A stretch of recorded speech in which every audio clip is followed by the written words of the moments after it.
ദൈവനാമം മഹത്വപ്പെടുമാറാകട്ടെ. കർത്താവായ യേശുക്രിസ്തുവിൻ്റെ പരിശുദ്ധമായ നാമത്തിൽ നിങ്ങൾക്കെല്ലാവർക്കും എൻ്റെ വിനീതമായ സ്നേഹവന്ദനം. വിശുദ്ധ മത്തായി സുവിശേഷം 7-ാം അധ്യായം 24-25 വാക്യങ്ങൾ നമുക്ക് ആദ്യം വായിച്ച് കേൾക്കാം. ആകയാൽ എൻ്റെ ഈ വചനങ്ങളെ കേട്ട് ചെയ്യുന്നതിനൊക്കെയും പാറമേൽ വീട് പണിത ബുദ്ധിയുള്ള മനുഷ്യനോട് തുല്യനാകുന്നു. എൻ്റെ ഈ വചനങ്ങളെ കേട്ട് ചെയ്യുന്നവൻ. കർത്താവായ യേശുക്രിസ്തു വചനത്തിൻ്റെ പ്രാധാന്യം ഇവിടെ എടുത്തു പറയുകയാണ്. ഗിരിപ്രഭാഷണത്തിൻ്റെ ആദ്യം തന്നെ കർത്താവായ യേശുക്രിസ്തു വചനത്തിൻ്റെ പ്രാധാന്യം ഊന്നി പറയുന്നുണ്ട്. മത്തായി 5-ാം അധ്യായം 18-19 വാക്യങ്ങൾ.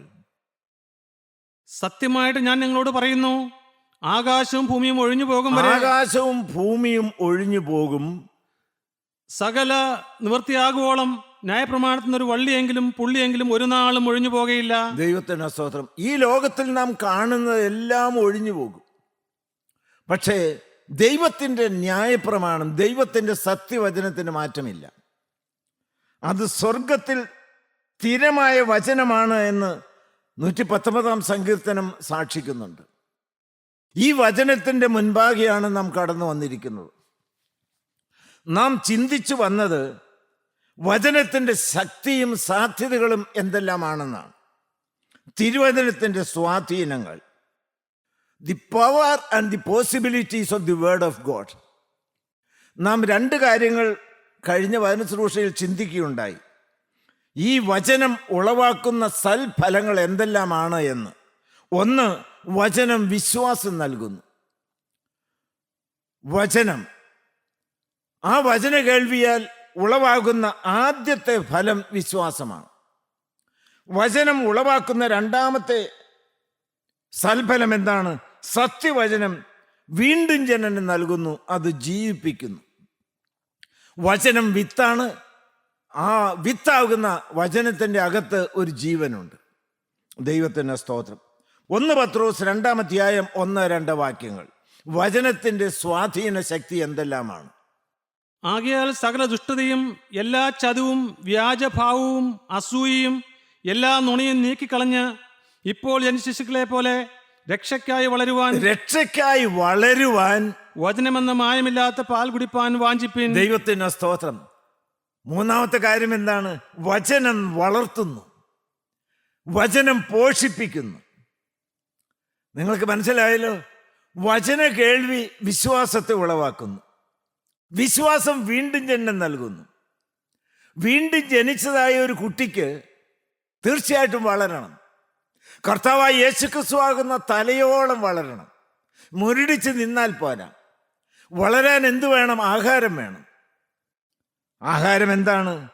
വളർത്തുന്നതും പരിപോഷിപ്പിക്കുന്നതും എന്താണ്?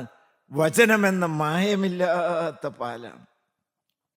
പത്രോസിലിയ മായമില്ലാത്ത പാലെന്ന് എടുത്തു പറയാൻ വളരെ വ്യക്തമായ കാരണമുണ്ട്. ഇന്ന് കിട്ടുന്ന വചനങ്ങൾ പലതും ഡൈല്യൂട്ടാണ്, വെള്ളം ചേർത്തതാണ്. അതിന് വലിയ അപകടമില്ല. പക്ഷേ പല വചനങ്ങളും വിഷം കലർന്നതാണ്. ദൈവമക്കളോട് ഞാൻ കൈകൂപ്പിക്കൊണ്ട് പറയട്ടെ, സത്യവചനത്തിൻ്റെ മുമ്പിലേക്കല്ലാതെ എവിടെയെങ്കിലും കേൾക്കുന്നതായ വിഷം ചേർത്തതായ മായമുള്ള വചനത്തിൻ്റെ പിന്നാലെ നിങ്ങൾ പോകരുത്. സത്യവചനം ശരിയായി പഠിക്കുകയും പഠിപ്പിക്കുകയും ചെയ്യുന്ന രംഗത്തേക്കാണ് നിങ്ങളെ കൊണ്ടുവന്നിരിക്കുന്നത്. ഈ സത്യവചനം നിങ്ങൾക്ക് വിശ്വാസം തരും. ഏതെങ്കിലും കൂട്ടായ്മയുള്ള വിശ്വാസമല്ല, ഏതെങ്കിലും വിശുദ്ധന്മാരിലോ തീർത്ഥാടന കേന്ദ്രത്തിലോ മറ്റെന്തെങ്കിലും വ്യക്തികളിലോ പള്ളികളിലോ ഉള്ള വിശ്വാസമല്ല. കർത്താവായ യേശുക്രിസ്തു എന്ന ഏക രക്ഷിതാവിൽ, കർത്താവായ യേശുക്രിസ്തു കാൽവറിയിൽ ഒരുക്കിയതായ രക്ഷയിലുള്ളതായ വിശ്വാസം. നിങ്ങൾക്ക് രക്ഷ പ്രാപിക്കണ്ടേ? വചനമായിരിക്കുന്ന കർത്താവായ യേശുക്രിസ്തു കാൽവറിയിൽ നമുക്ക് വേണ്ടി പരമയാഗമായി തീർന്നു. കാൽവറിയിൽ കർത്താവായ യേശുക്രിസ്തുവിന്റെ ദേഹമെന്ന തിരശ്ശീല ചീന്തി നമുക്ക് വേണ്ടി ഒരു പുതിയ വഴി തുറന്നു. ദൈവമക്കളെ, വേറെ അനേക വഴികളിലേക്ക് വിരൽ ചൂണ്ടുന്നതായ സുവിശേഷ പ്രസംഗകരുണ്ട്.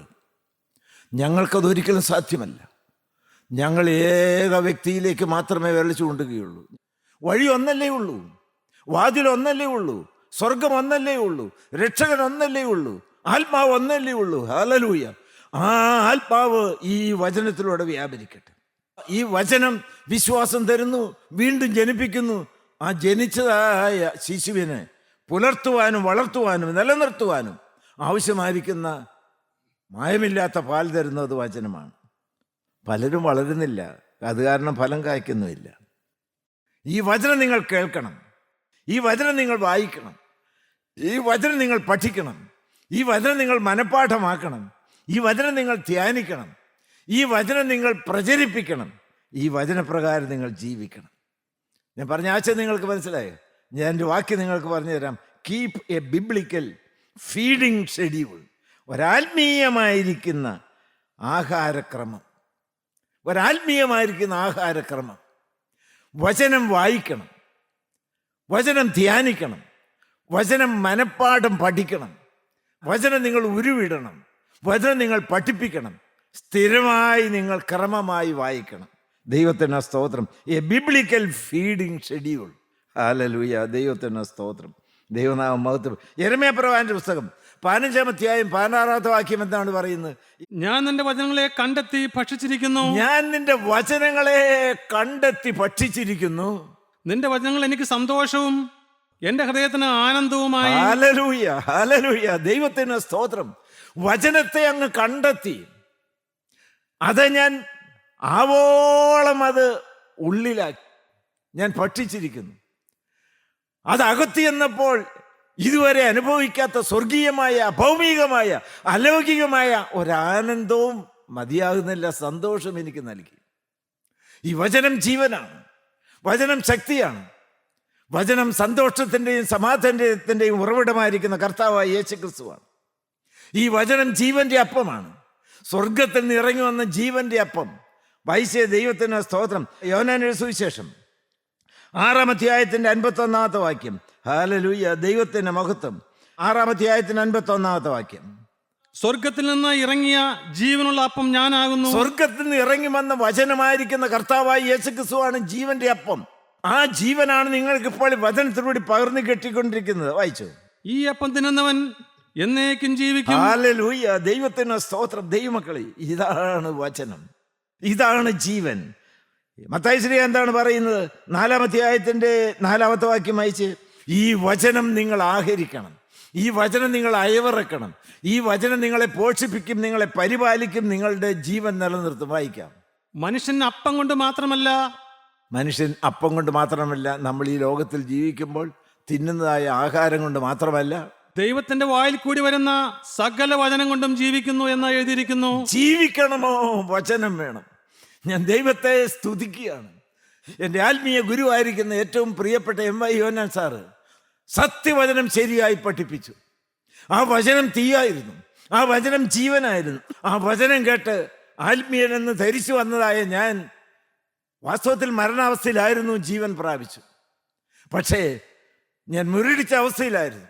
തുടർന്ന് വചനം കിട്ടിയപ്പോൾ അതെനിക്ക് മധുരമുള്ള ഫലപ്രദമായിരിക്കുന്ന പാല് പോലെ എന്നെ വളരുവാൻ സഹായിച്ചു.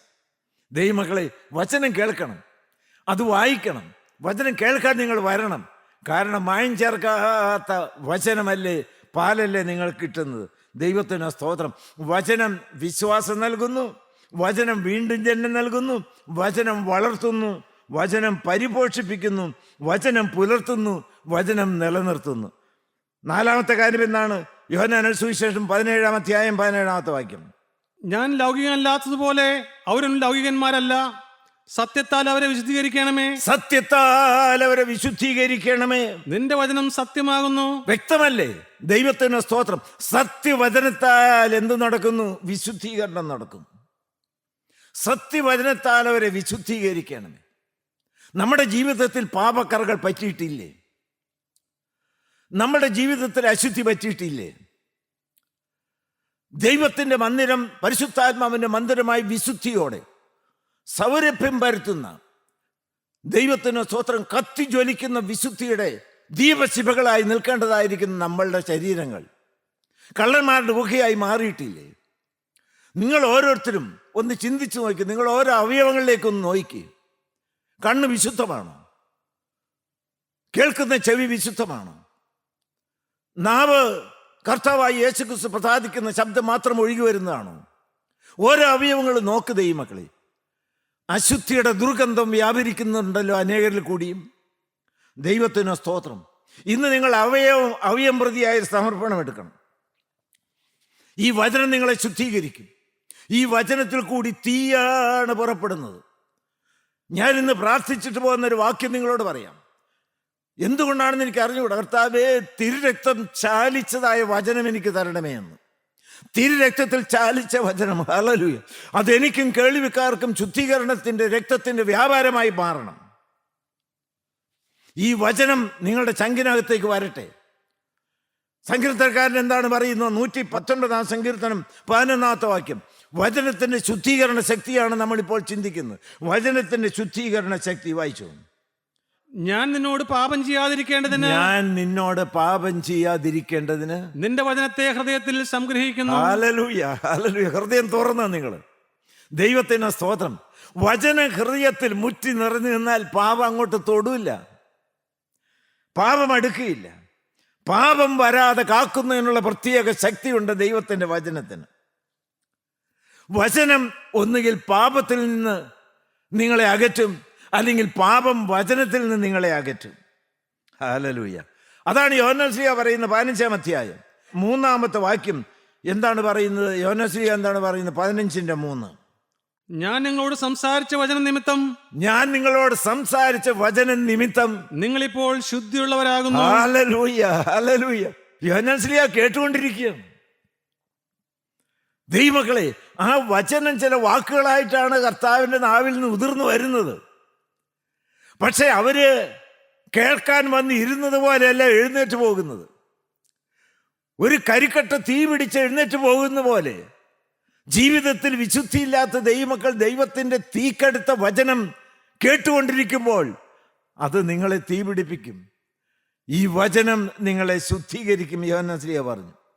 തീമോഥെയോസിന് എഴുതിയ 1 ലേഖനം 4 അധ്യായം അതിൻ്റെ 5 വാക്യം വായിച്ച്, ഈ വചനം ഈ കൂട്ടത്തെ ഒന്ന് വിശുദ്ധീകരിക്കട്ടെ. ദൈവമക്കളെ, സത്യവചനത്തിലേക്ക് നിങ്ങൾ ഓടിക്കൂടണം. നിങ്ങൾ എവിടെയെല്ലാം വചനം കേൾക്കാൻ സാധിക്കുമോ അവിടെയെല്ലാം നിങ്ങൾ ഓടി വരണം. ഈ വചനം നിങ്ങൾ ധ്യാനിക്കണം. ഈ വചനത്തിന് നിങ്ങൾ വില കൊടുക്കണം. ഈ വചനം പറയുന്ന ആ വ്യക്തിയിൽ നിങ്ങൾക്ക് വിശ്വാസമുണ്ടായിരിക്കണം. ഹല്ലേലൂയ, ദൈവത്തിന് സ്തോത്രം. ഞാനും കർത്താവിനോട് ഭയത്തോടെ പ്രാർത്ഥിച്ചിട്ടാണ് വരുന്നത്. യേശുവിൻ്റെ അധരത്തെ തൊട്ടതായിരിക്കുന്ന തീക്കട്ട ഈ വചനം ഘോഷിക്കുവാൻ നീ ഉപയോഗിക്കുന്ന നാവിൽ കർത്താവേ, തീ കൊണ്ട് കുരിശടയാളം ഇട്ട് തരണമേ, രക്തം കൊണ്ട് കുരിശടയാളം ഇട്ട് തരണമേ, എന്നെ സമൂലമൊന്ന് കഴുകി വെടിപ്പാക്കണമേ. ഈ ജനത്തിന് കർത്താവെ ശുദ്ധീകരണത്തിൻ്റെ വചനം നാവിൽ കൂടി ഒഴുകി വരുമ്പോൾ അത് തീയായി അവരെ കത്തുപിടിപ്പിക്കാൻ തക്കവണ്ണം പാവപ്പെട്ട അടിയിൽ കൂടി ശക്തി വ്യാപരിക്കണമേ എന്ന് ഉള്ളം തൊട്ട് പ്രാർത്ഥിച്ച് സമർപ്പിച്ചിട്ടാണ് ബലഹീനായിട്ട് ഞാൻ വന്നത്. എൻ്റെ കേമം കൊണ്ടല്ല, കർത്താവായ യേശുക്രിസ്തുവിൻ്റെ നാമത്തിലാണ് എഴുന്നേറ്റ് നിൽക്കുന്നത്. യേശുവാണ് വചനം. ഹല്ലേലൂയ, ദൈവത്തിന് സ്തോത്രം. അത് ഘോഷിക്കുവാൻ പാവപ്പെട്ട അടിയനെയും നാവിനെയും വിട്ടു തന്നു എന്ന് മാത്രമേ ഉള്ളൂ. പൗലോസ് എന്താണ് പറയുന്നത്? 1 തീമോഥെയോസ് 4 അധ്യായം 5 വാക്യം. ദൈവവചനത്താലും പ്രാർത്ഥനയാലും വിശദീകരിക്കപ്പെടുന്നുവല്ലോ. എത്ര വ്യക്തമായിട്ടാണ് പറയുന്നത്. ദൈവമക്കളെ, ഞാൻ ഇത് പറഞ്ഞാൽ തീരില്ലാത്തൊരു വിഷയമാണ് വചനത്തിൻ്റെ ശുദ്ധീകരണ ശക്തി. ഒന്നോടെ വായിച്ച ആ വാക്യം പൗലോസ് എന്ത് പറയുന്നു? ദൈവവചനത്താലും പ്രാർത്ഥനയാലും വിശുദ്ധീകരിക്കപ്പെടുന്നുവല്ലോ. ദൈവവചനത്താലും പ്രാർത്ഥനയാലും വിശുദ്ധീകരിക്കപ്പെടുന്നുവല്ലോ. ഈ വചനം കേട്ടതിന് ശേഷം അയവിറക്കണം. ഈ വചനത്തിൻ്റെ ശക്തി നിങ്ങളിലേക്ക് കത്തി ജ്വലിക്കണം. ദൈവത്തിന് സ്തോത്രം. ഒരു വലിയ കൂട്ടം അത് ഉമി കൂട്ടിയിട്ടിരിക്കുകയാണ്. അതിനകത്ത് വചനമാകുന്ന ഒരു തീപ്പരി നിങ്ങൾക്ക് വീണ് കിട്ടി. അത് നിങ്ങൾ ധ്യാനിച്ച് ഊതി അത് കത്തി പടരട്ടെ. ദൈവമക്കളെ, നിങ്ങൾ ആകമാനം ജ്വലിക്കുന്നതായ ഒരു കത്തുന്ന സുവിശേഷമായി മാറട്ടെ. ദൈവത്തിന് സ്തോത്രം. മോശ സീനായി മലയിൽ നിന്ന് ഇറങ്ങി വന്നപ്പോൾ ത്വക്ക് പ്രകാശിച്ചതുപോലെ ഈ വചനമാകുന്ന തീയുടെ മുമ്പിൽ നിങ്ങൾ ഇരുന്നാൽ ഏത് കരിക്കട്ടയും തീ പിടിക്കും. നിങ്ങൾക്ക് വിശ്വാസം ഉണ്ടെങ്കിൽ മാത്രം മതി. വചനം വിശുദ്ധീകരിക്കുന്നു. 5 കാര്യം എന്താണ്? 107 സങ്കീർത്തനം 18 മുതൽ 20 വരെയുള്ളതായ വാക്യങ്ങൾ വായിക്കാം. 107 സങ്കീർത്തനം 18 മുതൽ 20 വരെയുള്ളതായ വാക്യങ്ങൾ. വചനത്തിന്റെ സ്വാധീന ശക്തി എന്താണ്? അവർക്ക് സകലവിധ ഭക്ഷണത്തോടും വെറുപ്പ് തോന്നി. ദൈവത്തിന് സ്തോത്രം. രോഗം മൂർച്ഛിച്ചു, ഒന്നും കഴിക്കാൻ തോന്നുന്നില്ല. കന്ന് കഴിക്കുക എന്ന് മാതാപിതാക്കന്മാർ പറയുന്നുണ്ട്. അല്ലെങ്കിൽ വേണ്ടപ്പെട്ടവർ നിർബന്ധിക്കുന്നുണ്ട്, വേണമെങ്കിൽ വാരിത്തരാമെന്ന് പറയുന്നുണ്ട്. പക്ഷെ സകല ഭക്ഷണത്തോടും വെറുപ്പ് തോന്നി. അടുത്ത വാക്യം, അവർ മരണവാദികളോട് സമീപിച്ചിരുന്നു. അങ്ങനെ ഭക്ഷണമൊന്നും കഴിക്കാൻ തോന്നാതെ പട്ടിണി കിടന്ന് മരണത്തോട് അടുത്തടുത്ത് വരികയാണ്. വായിക്കാം.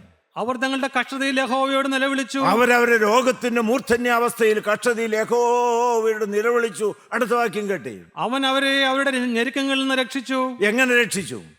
അവൻ തന്റെ വചനത്തെ അയച്ച് അവരെ സൗഖ്യമാക്കി. ഹല്ലേലൂയ, ദൈവത്തിന് സ്തോത്രം. ഇത് നിങ്ങൾ കേൾക്കുന്നുണ്ടോ? നിങ്ങളുടെ ഉള്ളം കത്തട്ടെ ദൈവമക്കളെ.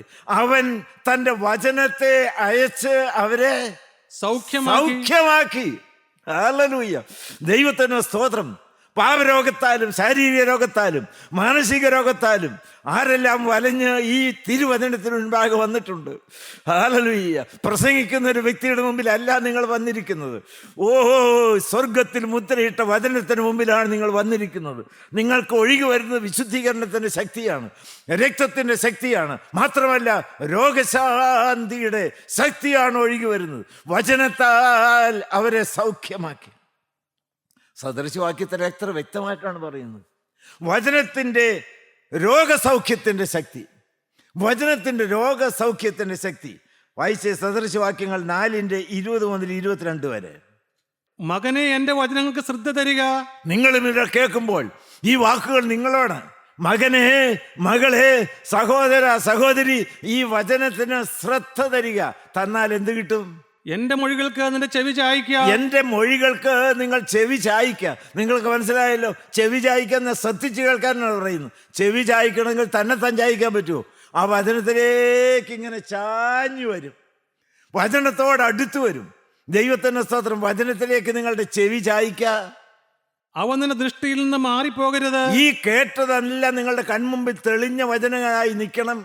പോരാ, നിന്റെ ഹൃദയത്തിന്റെ നടുവിൽ അവയെ സൂക്ഷിച്ചു വെക്കണം. ആളത്വത്തിന്റെ കേന്ദ്രമായ ചങ്കിന്റെ ഉള്ളിൽ, ഹൃദയത്തിന്റെ ഉള്ളിൽ അവയെ സൂക്ഷിച്ചു വെക്കണം. അത് കേൾക്കണം, അത് ശ്രദ്ധ വെക്കണം, അത് ചെവി ചായ്ക്കണം. ദൈവത്തിന് സ്തോത്രം. അത് ഹൃദയത്തിന്റെ അന്തരംഗത്തിൽ സൂക്ഷിച്ചു വെക്കണം. അങ്ങനെ ചെയ്താൽ എന്ത് കിട്ടും? അവയെ കിട്ടുന്നവർക്ക് അവ ജീവനും, അവയെ കിട്ടുന്നവർക്ക്, വചനത്തെ സമ്പൂർണമായി സ്വീകരിക്കുന്നവർക്ക് അത് അവർക്ക് ജീവനും അവരുടെ സർവ്വദേഹത്തിനും സൗഖ്യവും ആകുന്നു. എൻ്റെ ദൈവമേ, എല്ലാവരും കേട്ടോ? അത് ഞാൻ പറഞ്ഞതല്ലല്ലോ. സർവ്വദേഹത്തിനും സൗഖ്യമാണ് ഈ വചനം നിങ്ങൾ ഉൾക്കൊണ്ടാൽ, ഈ വചനം നിങ്ങൾ സ്വീകരിച്ചാൽ. ദൈവത്തിന് സ്തോത്രം. സകല ദേഹത്തിനും ആത്മശരീര മനസ്സുകളുടെ രോഗത്തിന് സമ്പൂർണമായിരിക്കുന്ന സൗഖ്യം നൽകുവാൻ അത്ഭുതകരമായ ശക്തിയുള്ളതാണ് ദൈവത്തിൻ്റെ വചനം. ഭാഗ്യവശാൽ, ഹല്ലേലൂയ, ഹല്ലേലൂയ, ഈ തീക്കടുത്ത വചനത്തിന് മുൻപാകെ ദൈവം നിങ്ങളെ കൊണ്ടുവന്നിരിക്കുകയാണ്. അതിൻ്റെ ശക്തി എന്നിലേക്കും വ്യാപരിക്കുകയാണ്. വചനത്താൽ രോഗസൗഖ്യം, ശാരീരികമായിരിക്കുന്ന സൗഖ്യം. ദൈവത്തിന് സ്തോത്രം. Health to all bodies. ദൈവത്തിന് സ്തോത്രം.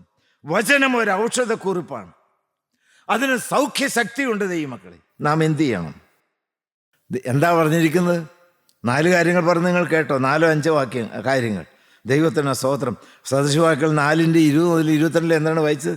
ശ്രദ്ധ തരിക, ചെവി ചായ്ക്കുക, ദൃഷ്ടിയിൽ നിന്ന് മാറിപ്പോകാതെ നിങ്ങൾ സൂക്ഷിക്കുക, ഹൃദയത്തിൽ അത് ഒതുക്കി വയ്ക്കുക. ഹല്ലേലൂയ. നിങ്ങൾ കിട്ടിയോ? ഈ യേശു ആകുന്ന വചനം നിങ്ങളുടെ ചങ്കനകത്തേക്ക് വന്നു. മുടിവൽ അടിവരെ ഒരു സൗഖ്യമില്ല. ഹൃദയം മുഴുവൻ ദീനമാണ്. ദൈവമക്കളെ, ഈ വചനത്തിന് മുൻപാകെ നിങ്ങൾ ഇരുന്ന് വചനം ശ്രദ്ധയോടെ കേട്ട് വചനം നിങ്ങൾ ഉൾക്കൊണ്ടാൽ, ഞാൻ നിങ്ങളോട് സത്യം പറയാം, ഹൃദയം ശുദ്ധമാകും, ചിന്താമണ്ഡലം വിശുദ്ധമാകും, സ്വപ്നങ്ങൾ പരിശുദ്ധമായി മാറും. ഹല്ലേലൂയ. ദൈവത്തിൻ്റെ സ്തോത്രം, ദൈവത്തിൻ്റെ മഹത്വം. ദുസ്വപ്നങ്ങൾ കണ്ട് പേടിച്ചതായ നാളുകളുണ്ടായിരുന്നു. എൻ്റെ പൊന്നു കർത്താവ് ചങ്കനകത്തേക്ക് വചനമായി ഇറങ്ങി വന്നു. അവനെ വെച്ചെൻ്റെ ഹൃദയം അടച്ചു. ഇനി ഞാൻ വേറെ ആർക്കും സ്ഥാനമില്ല. അവൻ എന്നെ പുലർത്തുന്നു, അവൻ എനിക്ക് സന്തോഷവും സമാധാനം തരുന്നു. ദൈവത്തിന് സ്തോത്രം. ദൈവമക്കളെ, അടുത്തത് എന്താണ്? 6ാമത്തെ കാര്യം എന്താണ്? വചനത്തിൻ്റെ സ്വാധീന ശക്തി എന്താണ്? വചനം. എഫേസ്യർക്ക് ലേഖനം 6-17 വായിച്ച്, രക്ഷ എന്ന ശിരസ്ത്രവും ദൈവവചനമെന്ന ആത്മാവിന്റെ വാളും കൈക്കൊള്ളുവിൻ. ആത്മാവിന്റെ വാളാണ് വചനം. ഇവിടെ എന്താണ് വിഷയം? എന്താണ്? ശത്രുവിനോട് പോരാടണം. ശത്രുവിന് ശക്തിയുണ്ട്, പക്ഷെ വചനത്തിന് വലിയ ശക്തിയുണ്ട്. സർവശക്തനായ ദൈവത്തിൻ്റെ ശക്തിയാണ് ഈ വചനത്തിൽ കൂടി ആവിരിക്കുന്നത്. വചനം വാളാണ്. ആ വാളിൻ്റെ മൂർച്ചയെക്കുറിച്ച് എബ്രായർ 4:12 അത് ദൈവത്തിന് സ്തോത്രം, ഇരുവായത്തിലുള്ള ഏതു വാളിനേക്കാളും മൂർച്ചയേറിയതെന്നാണ് ധന്യനായിരിക്കുന്ന വേർസിയ പറയുന്നത്. ദൈവമക്കളെ, ഈ വാള് നമ്മുടെ കയ്യിലുണ്ടായിരിക്കണം. ആരെ വിഴുങ്ങേണ്ടു എന്ന് വിചാരിച്ച് ശക്തിയോടെ നമ്മളെ എതിർക്കാൻ വരുന്ന ശത്രുവിനോട് പോരാടുവാൻ, അവനെ വെട്ടി മുറിവേൽപ്പിച്ച് പരാജയപ്പെടുത്തി വിധ്വംസിച്ചകറ്റുവാൻ ഈ വചനം എന്ന വാള് നിങ്ങളുടെ കയ്യിൽ ജ്വലിച്ചു നിൽക്കണം. കർത്താവായ യേശുക്രിസ്തുവിനെ പരീക്ഷിക്കാൻ വേണ്ടി സാത്താൻ വന്നപ്പോഴും കർത്താവായ യേശുക്രിസ്തു അവനോട് മല്ലിട്ട് നിന്നത്, ജയിച്ച് അവനെ തുരത്തി ഓടിച്ച് പരാജയപ്പെടുത്തി വിട്ടത് വചനം കൊണ്ടാണ്. വചനത്തിന് ഇപ്രകാരം എഴുതിയിരിക്കുന്നു എന്നെൻ്റെ കർത്താവ് പറഞ്ഞു. ദൈവത്തിന് സ്തോത്രം, ഹല്ലേലൂയ. ക്രൂശിൻ്റെ വചനം എന്നാണ് പൗലോസ് പറയുന്നത്. ക്രൂശിൻ്റെ വചനം അത് നമുക്ക് ജീവനും ചൈതന്യമാണ്. നശിച്ചു പോകുന്നവർക്ക് അത് ഭോഷത്വമാണ്. ഹല്ലേലൂയ. കർത്താവായ യേശുക്രിസ്തുവിൻ്റെ ക്രൂശിൽ കൂടി ഒഴുകി വരുന്നതായ ആ വചനത്തിൻ്റെ ശക്തി, ദൈവത്തിന് സ്തോത്രം. ആ വചനം ശത്രുവിനെ തുരത്തുവാനുള്ളതായ ആത്മാവിൻ്റെ കരുത്തുള്ളതായിരിക്കുന്ന വാളാണ്. ഞാൻ അവസാനത്തിലേക്ക് വരട്ടെ. ദൈവത്തിന് സ്തോത്രം. എന്തെല്ലാമാണ് നാം ചിന്തിച്ചത്? വചനം വിശ്വാസം നൽകുന്നു, വചനം വീണ്ടും ജന്മം നൽകുന്നു, വചനം വളർത്തുന്നു, പുലർത്തുന്നു, പോറ്റുന്നു, വചനം വിശുദ്ധീകരിക്കുന്നു, വചനത്താൽ രോഗസൗഖ്യം ഒഴുകി വരുന്നു, വചനം ശത്രുവിനെ എതിർക്കാനുള്ള വാളായി നമുക്ക് ശക്തി തരുന്നു, പ്രതിരോധ ആയുധമായി തരുന്നു. 7ാമത്തെ കാര്യം എന്താണ്? ആവർത്തന പുസ്തകം 11-ാം അധ്യായത്തിൻ്റെ 18 മുതലായിരിക്കുന്ന വാക്യങ്ങൾ 21 വരെ. ആകയാൽ നിങ്ങൾ എൻ്റെ വചനങ്ങളെ നിങ്ങളുടെ ഹൃദയത്തിലും ആകയാൽ എൻ്റെ വചനങ്ങളെ നിങ്ങളുടെ ഹൃദയത്തിലും മനസ്സിലും സംഗ്രഹിച്ച് നിങ്ങളുടെ കൈമേൽ അടയാളമായി കെട്ടുകയും അവ നിങ്ങളുടെ കണ്ണുകൾക്ക് മധ്യേ പട്ടമായിരിക്കുകയും വേണം. വായിച്ചോ. വീട്ടിലിരിക്കുമ്പോഴും വഴി നടക്കുമ്പോഴും കിടക്കുമ്പോഴും എഴുന്നേൽക്കുമ്പോഴും നിങ്ങൾ അവയെക്കുറിച്ച് സംസാരിച്ചുകൊണ്ട് എപ്പോഴും വചനത്തിൽ സാച്ചുറേറ്റഡ് ആയിരിക്കണം, വചനത്തിൽ മുറ്റി നിൽക്കുന്നൊരു ജീവിതമായിരിക്കണം. മാത്രം പോരാ, അത് തലമുറകൾക്ക് പറഞ്ഞു കൊടുക്കുകയും വേണം. വായിച്ചു. നിങ്ങളുടെ മക്കൾക്ക് അവയെ ഉപദേശിച്ചു കൊടുക്കണം. യഹോവ നിങ്ങളുടെ പിതാക്കന്മാർ കൊടുക്കുമെന്ന് അവരോട് സത്യം ചെയ്ത ദേശത്ത് നിങ്ങളും നിങ്ങളുടെ മക്കളും ഭൂമിക്ക് മീതെ ആകാശമുള്ള കാലത്തോളം ദീർഘായുസ്സോടെ സ്തോത്രം. വാഗ്ദത്ത നാട്ടിലേക്ക് നിങ്ങൾക്ക് എത്തണമെങ്കിൽ ഈ വചനത്തിൽ അധിഷ്ഠിതമായിരിക്കുന്ന ജീവിതമായിരിക്കണം. വചനം കണ്ണിന്റെ മുമ്പിൽ ജ്വലിച്ചു നിൽക്കണം, ഹൃദയത്തിൽ അത് ഉൾനട്ടതായിരിക്കണം, നിങ്ങളുടെ നാവിൽ അത് ഉണ്ടായിരിക്കണം, നിങ്ങളുടെ തലമുറകളെ അത് പഠിപ്പിക്കണം. യോഹന്നാൻ അത് തന്നെയാണ് പറയുന്നത്. 8-ാം അധ്യായത്തിന്റെ 51-ാമത്തെ വാക്യം. ആമേൻ ആമേൻ ഞാൻ നിങ്ങളോട് പറയുന്നു, ആമേൻ ആമേൻ ഞാൻ നിങ്ങളോട് പറയുന്നു, എന്റെ വചനം പ്രമാണിക്കുന്നവൻ ഒരു നാളും മരണം കാണുകയില്ല. ഹല്ലേലൂയ. നിങ്ങൾക്കത് മനസ്സിലാകുന്നുണ്ടോ ദൈവമക്കളെ? എന്റെ വചനം കേട്ട് പ്രമാണിക്കുന്നവൻ ഒരിക്കലും നിത്യനരകത്തിലേക്ക്, നാശത്തിലേക്ക് പോകേണ്ടി വരികയില്ല. അവൻ നിത്യജീവന്റെ അവകാശിയായി മാറും. മത്തായി 5:19 കൂടെ വായിക്കണം. മത്തായി 5:19. ഹല്ലേലൂയ. ദൈവത്തിന്റെ മഹത്വം, കർത്താവിന് സ്തോത്രം. ഈ വചനം നിങ്ങളുടെ മധ്യത്തിൽ തീയായി ഇറങ്ങി വരികയാണ്, നിങ്ങളെ മുട്ടി ഒരുമി തലോടി തഴുകി മുന്നോട്ട് പോവുകയാണ്. വായിക്കാം. ആകയാൽ ഈ ഏറ്റവും ചെറിയ കൽപ്പനകളിലൊന്നും അഴിക്കുകയും മനുഷ്യരെ അങ്ങനെ പഠിപ്പിക്കുകയും ചെയ്യുന്നവൻ സ്വർഗരാജ്യത്തിൽ ഏറ്റവും ചെറിയവനെന്ന് വിളിക്കപ്പെടും. അടുത്ത വാക്യം നിങ്ങൾ എല്ലാവരും ചെവി തുറന്ന് ചങ്ക് തുറന്ന് കേട്ടേ. അവയെ ആചരിക്കുകയും ഈ വചനത്തെ ആചരിക്കുകയും പഠിപ്പിക്കുകയും ചെയ്യുന്നവൻ സ്വർഗരാജ്യത്തിൽ വലിയവനെന്ന് വിളിക്കപ്പെടും. ഹല്ലേലൂയ. സ്വർഗരാജ്യത്തിൽ വലിയവനാകണമോ? ഇവിടെ വിലയില്ലാത്തവനാണ്, ഇവിടെ യാതൊരു അംഗീകാരവും ഇല്ലാത്തവനാണ്, ഇവിടെ ഒരു ചൂത്തയാണ്. ഹല്ലേലൂയ. പക്ഷെ സ്വർഗത്തിൽ വലിയവനാരാണ്? ഈ വചനത്തെ കേട്ട് അനുസരിച്ച് വചനപ്രകാരം ജീവിതത്തെ ക്രമീകരിക്കുന്നവൻ. നിങ്ങൾ ഈ സത്യവചനത്തിന് മുമ്പാണ് വന്നിരിക്കുന്നത്. കർത്താവായ യേശുക്രിസ്തു വചനമായി നമ്മുടെ മധ്യത്തിൽ തീയായി വ്യാപരിച്ചുകൊണ്ടിരിക്കുന്ന സ്വർഗീയ നിമിഷമായിരുന്നു. ആ സ്നേഹത്തിൻ്റെ തലോടെ നിങ്ങൾ അനുഭവിച്ചോ? ഹല്ലേലൂയ. ഈ വചനം നിങ്ങളുടെ വായിലും നിങ്ങളുടെ ഹൃദയത്തിലുമായി നിങ്ങളെ തലോടി മുട്ടി ഒരുമി പോവുകയാണ്. ഈ വചനം നിങ്ങളെ തീപിടിപ്പിക്കട്ടെ, നിങ്ങളെ ശക്തീകരിക്കട്ടെ, നിങ്ങളെ ജ്വലിപ്പിക്കട്ടെ, നിങ്ങളെ നിത്യജീവന്റെ അവകാശികളായി മാറട്ടെ. നമുക്ക് പ്രാർത്ഥിക്കാം. കാരണം നിറഞ്ഞ ദൈവമേ, ഞങ്ങളുടെ വാഴ്ത്തപ്പെട്ട പൊന്ന് കർത്താവേ, ഹല്ലേലൂയ, തീക്കടുത്ത ജീവനും ജീവിപ്പിക്കുന്നതുമായ സ്വർഗം മുദ്രയിട്ട വചനത്തിന് മുമ്പിലേക്ക്, രക്തം പുരണ്ട വചനത്തിന് മുമ്പിലേക്ക് കൃപയാൽ ഞങ്ങളെ കൊണ്ടുവന്നല്ലോ. Hallelujah, hallelujah, hallelujah. ഞങ്ങൾക്ക് ജീവനും സമൃദ്ധിയായ ജീവനും മാത്രം പോരാ കർത്താവേ, സ്വർഗത്തിൽ നിത്യജീവനും തന്ന് ഞങ്ങളെ അനുഗ്രഹിച്ച് സമാധാനത്തോടെ പറഞ്ഞയക്കണമെന്ന് യേശു കർത്താവിൻ്റെ പരിശുദ്ധ നാമത്തിൽ അപേക്ഷിക്കുന്നു. കൃപയോടെ കേട്ട് ഉത്തരമല്ലുമാറാകണമേ. ആമീൻ ആമീൻ ഹല്ലേലൂയ.